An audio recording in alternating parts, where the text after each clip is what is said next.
This episode is brought to you by LootCrate.com. You can save 10% on any new subscription at trylootcrate.com/blackcat. Just enter promo code BRIDGE10 for 10% savings.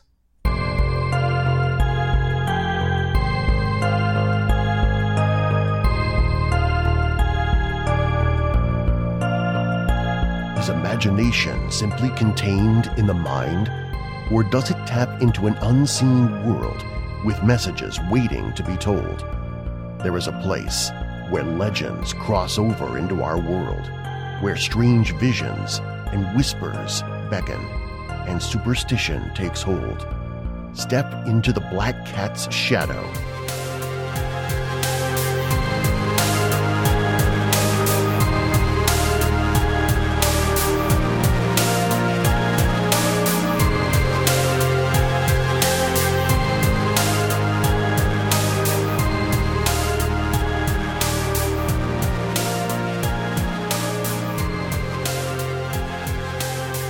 Welcome back to the Black Cat Shadow. I'm your host, Andy, podcasting from Kansas City, Missouri.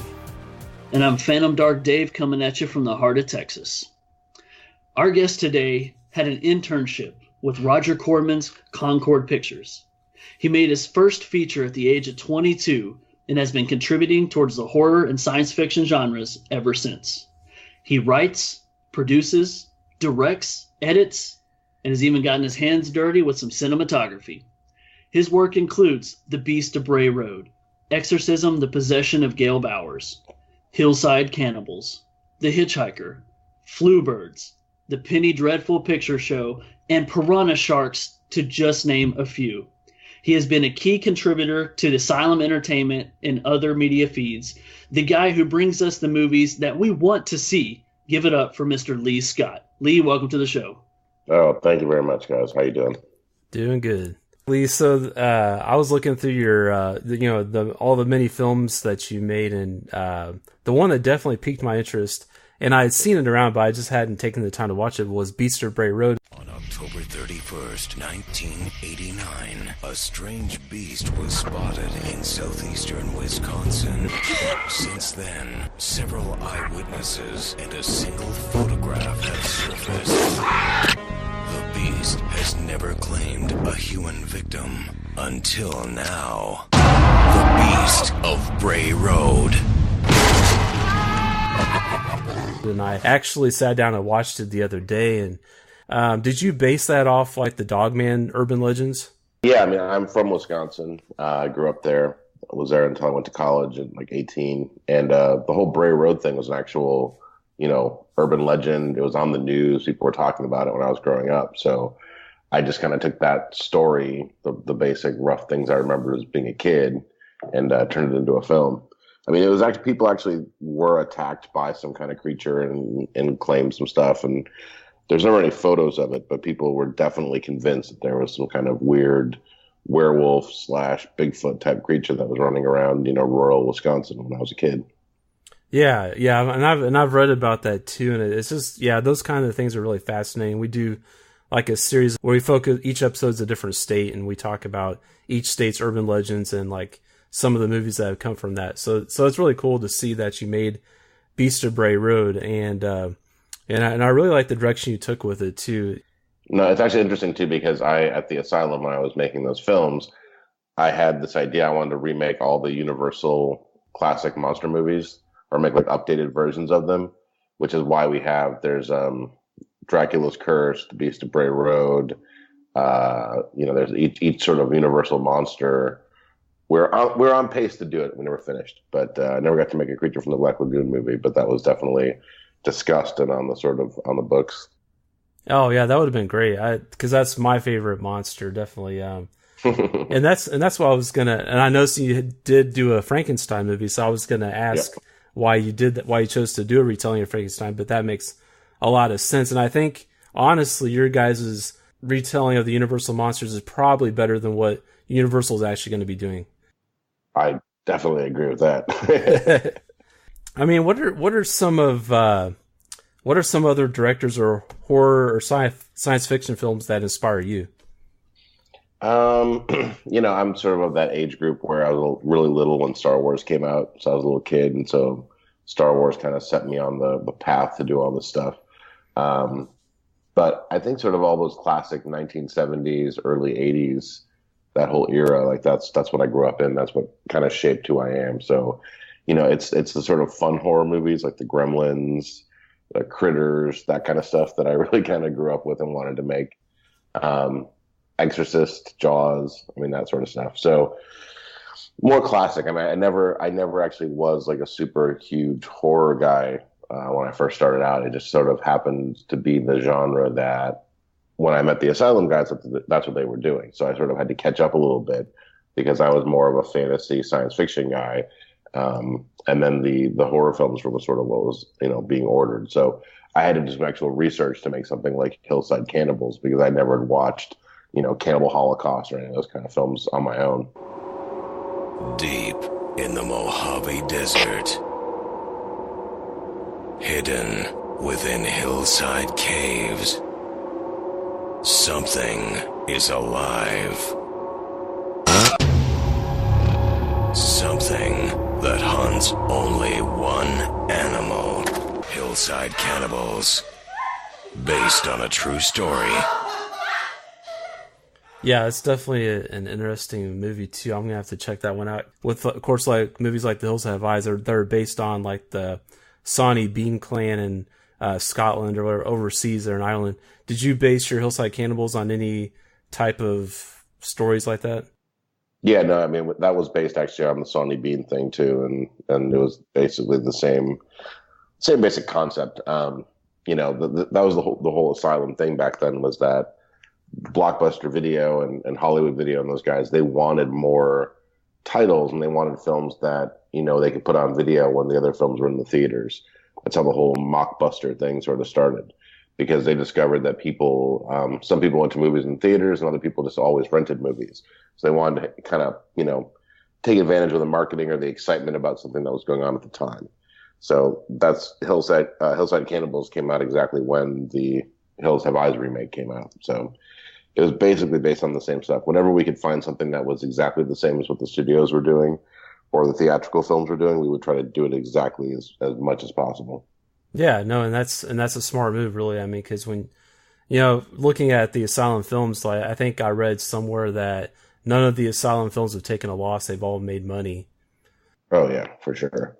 So, you can't blame you guys for doing something that's going to make you some money. And honestly, they're entertaining popcorn movies. They're entertaining flicks, So I say more power to you. Leigh, that was funny. You said a term I'd never heard before. You said mockbuster. Is that news to me? Has that been a thing, or did you just come up with that? No, that was kind of like it was coined, I don't know, by a journalist or somebody when they were doing it, when we were actually making those films. They called them mockbusters. That is going to stay with me forever. I love that. I remember being at Blockbuster Video and Transformers was out, and sure enough, Transmorphers was right there on the shelf. I'm like, man, these people, they got it figured out, man. Oh, yeah. It was interesting, too, because the foreign sales guys, too. So basically what would happen is we would present ideas, and it would be the buyers. It would be Blockbuster. It would be the guys in France, the guys in Japan. We'd say, hey, what do you think about this movie idea? And they would actually, oh yeah, we love it. So every film they ever did, all those films, we knew they were already sold. We weren't making them hoping to sell them. It was that we were actually doing exactly what the buyers wanted. And actually the whole shark movie craze, Sharknado and all that, the roots of that were the fact that the Japanese buyer wanted underwater and submarine movies. That's what they were. Oh, can you make an underwater movie? Can you make a submarine movie? And no one else wanted that, but people wanted shark movies. And so the Asylum, right as when I was leaving, they started making the shark movies because that fit what the Japanese guys wanted, with like a submarine film, but also as a monster creature film that the Sci-Fi Channel and other places that they would want to buy. Hey guys, I want to let you know about Loot Crate. Loot Crate is offering all of our listeners 10% off a new subscription. All you gotta do is enter promo code BRIDGE10. So you're probably wondering what Loot Crate is. So basically Loot Crate is a monthly mystery subscription box that gives you the best in geek and gaming gear. You could get anything from collectibles, which could be like pop vinyl figures, comics, magazines, books. You get a t-shirt in every box, and just other stuff. It's like Comic-Con in a box. And, for less than $20 a month, you get a bunch of stuff, and you have until the 19th of every month at 9 p.m. Pacific to get in on that month's box. And, by supporting Loot Crate, you support the Black Cat Shadow. Just go to trylootcrate.com/Black Cat and enter code BRIDGE10, and you'll get 10% off your subscription. Thanks, Loot Crate, for supporting the show. We return you now to your regularly scheduled program. I'm not going to believe this. Avian flu. It's a mutant virus. There's a problem. You mean other than giant monster birds? That is a perfect segue, because the movie I want to ask you about was Flu Birds, which is a monster movie of a sort. It's an awesome creature feature. One thing is, I own the movie, and it says Flu Birds. But if I research it, it comes up as Flu Birds Horror. Which one was the actual title? I think Flu Bird Horror was what we went with originally. But then that was actually made for the Sci-Fi Channel. So that was one that Sci-Fi Channel had purchased and sort of helped finance, which is why it's actually got a little better production value than some of the other films. So I think they changed the title when they might have run it. They might have changed it. Yeah, I noticed it. It comes up as you have to actually scroll down in your filmography because it's labeled as a TV movie. And I thought, man, for a TV movie, this thing had everything it takes. I loved everything from A to Z about it. And I'm going to break it up into just a few simple questions. But the first one I want to start with is, where did the story come from? Because I know you just directed it. Where did the script float into your hands? That film, like I said, was made for Sci-Fi. So they had developed it with the Sci-Fi Channel, the producers, and then I was hired on just as a director, but then I actually did a rewrite of the original script. So I didn't take credit for it, but I did a lot of changes on that one to try to make it, better and make it more my own. I can't remember who the original, I'm sure it's on their IMDb, but they had like 3 or 4 guys who came up with the idea. And, Sci-Fi Channel, their whole thing was not necessarily the mockbuster, but theirs was, let's take something in the newspaper, something on the headlines, and make the movie out of that. And that was right when the bird flu epidemic was in the news quite a bit. So they're like, oh, what if the bird flu actually turned people into monsters or something like that? So that's where that whole thing came from. That was a fun one too, because we actually shot that in Romania, which is the first time I made a film overseas. So that was pretty sweet. That is the second time that Leigh has totally pulled another question right from our mouths, Andy. I was going to ask where it was filmed, but I guess Romania is the place. How cool is that? That's awesome, because there was a lot of elements and aspects about the movie that I think kind of had the Lee Scott icing on the cake, so to speak. Because I've been on the Lee Scott train since early 2000s. No problem, man. I love all the stuff there. Just like Andy said, it's so damn entertaining. Something about this story that I really liked was your cast. You were very, very fortunate to have, from the smallest guy to the largest and gal on the show. It seemed like everybody was devoted to their characters, and they put everything they had into it, from the guy who was obviously the bait of the film to the girl in the film who would rise to be the hero, to the rock star stud, the sheriff, the sexy girl, the wannabe rapper, and everybody was so devoted and has gone on to do more things. What was it like just having that big cast on your hands? It's interesting. That was one where some of the how do I explain it? The casting was done like through the network, so it's a little bit different than like the Asylum films. You'll notice in the Asylum films, I used a lot of the same actors because it was a very small company, very tight-knit group of people. So we would just, almost write stuff for people we knew who were friends, who loved doing it. Whereas Flubers, it was a very big, network was involved and all that kind of stuff. So we just kind of lucked out. People like Brent Leidick, who was like the wannabe rapper. Obviously, Lance Guest and Claire, who were the two sort of name actors, already had established careers. But that was kind of Sarah Butler and Jonathan Trent, like those guys. That was like their first thing. We just got lucky and they came in off the street. But it was a much bigger process. Like I said, we had casting directors, and I had to go down to Culver City every day for auditions, and all the agencies were sending people. So it was a bit of a different process than the Asylum films usually were. Yeah, definitely. And it was so cool that you had Lance Guest in the movie, because when I saw his name in the credits, I was like, oh, that's like a plus. I didn't even get this movie because Lance Guest was in it. And then when I got to see him again, like, man, he's changed and he's still awesome. Like, I loved seeing him again. So kudos on just kind of leading everybody in that and giving them the direction that you gave. One thing I wanted to know, now everybody can read trivia, but how much is true, you never know. And you've already mentioned that you had to do some rewrites. Originally, it looked like there was an idea that some of the people were going to actually turn into birds. Was that true? Yes, that was originally the part of the concept, was that they would become bird-like, and then we decided it was too confusing and too much, so we just made the bird flu sort of like an Ebola type, disease that they would get instead. Yeah, and I think that totally worked out to the advantage, because when you start talking about people mutating into other creatures and forms, it's kind of hard to get it down to a nature where it doesn't look too fake or anything. And from the beginning of this movie, you didn't really have a cheese factor. You were dealing with a very solid movie, and I think the rewrites that were done, for whatever reasons you chose to do them, really worked out, and it made it a strong feature. So I wanted to give you kudos. I'm nobody to sit there and give props to anybody else. I'm just an Uber fan, but when watching this movie, you don't know. You buy anything and you judge it on a cover, or you can only know what you've researched. But until you put the hour and a half into it, you don't know what you have. And I was so happy that when this was over, it was one of those movies that I would watch it again right away, because I just enjoyed it so much. So I originally was going to just bust you up all over Possession, Bowers, because I loved that movie too very much. And I was like, I want to go ahead and I want to watch Flu Birds and get one more in there. And then after I saw it, I was like, okay, this is my new favorite. Right. Oh, thank you very much. No, it was a fun film to make, for sure. It was a good time. I think Dave mentioned at the very beginning here that you had worked with Roger Corman, like at the beginning of your film career. Is that right? Yeah, absolutely. That must have been a really cool learning experience to learn from him. Just to learn, there's probably a world of information that you could learn from him.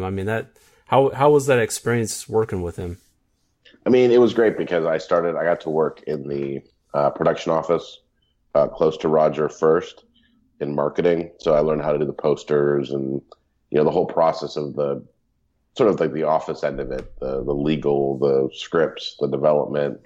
And then after that, the second year I was there, because I was still in college when I started working for them, I went during the summer and I actually worked on set.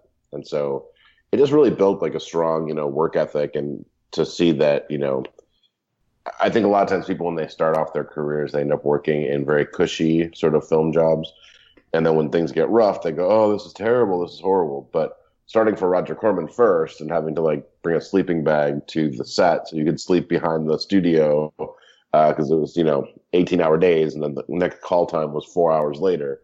Nothing ever fazed me after that. It was so brutal that I was very well trained, for making low budget films. But yeah, it was a great introduction to that whole world, and being on the business side, that's what sort of helped me on my first couple projects, figure out how to sell it, how much to make it for. Just very valuable experience. You can learn a lot. I went to USC for school. You can learn a lot, theoretically, but to actually be there and to be part of a factory that was making low budget films, you can't beat that in terms of experience. Yeah, for sure. You get to see how these films are made, and there's a lot of practical knowledge there. It seems like, especially nowadays, like the real spirit of horror is in independent film. And, I think horror fans are looking now for different outlets to find movies and things. They're not looking to the major studios, I think, for the most part. So that's really cool that, and I think that the Asylum kind of pioneered that in some respects, like kind of like got in on that, with really championing like independent horror, and it was like kind of like one of those driving forces that brought it to the forefront. Leigh, I had a weird question for you. So another Asylum movie that I really liked, you so happen to not direct this one though, was Dead Men Walking. But then I noticed that was such a cool movie with the shotgun killer. But then I noticed, hey, but Leigh did contribute. He was a line editor, is that right? That was a line producer of that. Line producer. What is a line producer? I was wondering. I mean, at the asylum, since it was such a small community, you'd end up doing a bunch of jobs. So a line producer is sort of the physical producer, the guy on set who hands out money for people to go get, batteries. You're making sure lunch gets there. You're getting locations. You're sort of managing the money. It's the sort of physical boss on the set. So I did that for a few of the films for them in between directing, just because they didn't have people to do it. And, money wise, that we kind of worked out like more of a salary deal for me at that time. So I did that film. I did War of the Worlds. I did a movie called Shapeshifter, all those things. And actually Dead Men Walking, I was debating, I almost directed that. But then we had two other films that were going out at the same time, so I didn't have time. But I actually did a rewrite on that film, and I'm in that movie too, since I took a little cameo in that one, which is fun. But yeah, no, that was a good time too. We actually shot Dead Men Walking and Shapeshifter at the exact same time. So we literally had two productions going on in the same building because we rented out this prison here in LA. And so to save money, we actually, like I said, had two full productions going on at the exact same time. I was actually just going to ask you, it's been a while, but I've seen Shapeshifter. I remember. And doesn't that take place in a prison, or there's a prison scene? Okay, I thought so. It's the same one, yeah. There was a transformation sequence. Yeah. Okay, great. Man, see, now I got to redo your intro. I'm like, not only does he do 15 things, he does 20 things. He acts in the movies, and he's the boss on set. No, yeah, and that movie, it's actually funny because, like I said, we were shooting, Shapeshifter on level 4 and Dead Men Walking on level 2. And sometimes we'd have to, radio the other crew to be quiet because there were guns going off or they were too loud. We could hear them on the other production. Yeah, we have to do that in podcasting, too. Be quiet. It's interesting, it's somebody who does a lot of different roles, in the film industry. What do you like directing the best, or is there something that you'd like to do more in the future? No, I think directing is definitely my favorite. The other jobs sort of happen when either the budget or the personnel doesn't sort of work out. So I love being a director. I like writing as well, but the other jobs I sort of do, like I said, for money, and also, like I said, if there's no one else to do it. So, Leigh, we know you have a million things on your list, but is there anything you're working on right now, or anything you want to plug or promote? I've got a bunch of things that are sort of in the works. Probably for horror fans, the one that we hope will probably come out next year it's a series called Daughters of Darkness. It's basically about a coven of witches that have been around since the Crusades and medieval times. And then the storyline actually goes from the origins of this coven of witches all the way up to the future. So it's this cool, it's an 8-episode series, and we're putting that together right now. And it sort of blends science fiction and horror and fantasy and all that stuff. Yeah, that sounds amazing. And where did you say that, once that's all wrapped up and anything, where are you going to try to put it out at? We were talking to the major players, so it could be most likely it'll be a Netflix type show, just because they're taking all the shows right now. Sci-Fi and Chiller and those channels they're not doing as much first run stuff as they used to. So a lot of times now you have to go to Netflix or Hulu or Amazon or one of those places first before even the networks. Okay, that sounds awesome. I mean, I know you did the film Dragon there. Is this the first time you're dealing with anything with witches? Yeah, actually it is. I mean, it's the first time I'm going kind of into that realm. So I guess cool. In a few years we'll finally get some Creature from Black Lagoon then, right? Hopefully. Oh, that would be, dude, you'd be my first pick. Please do it. Thanks. Yeah, Leigh, thank you for being on the show, taking some time out today to talk to us about your film career and your contribution to the world of horror. Hey, no problem, guys. I appreciate it. Thank you.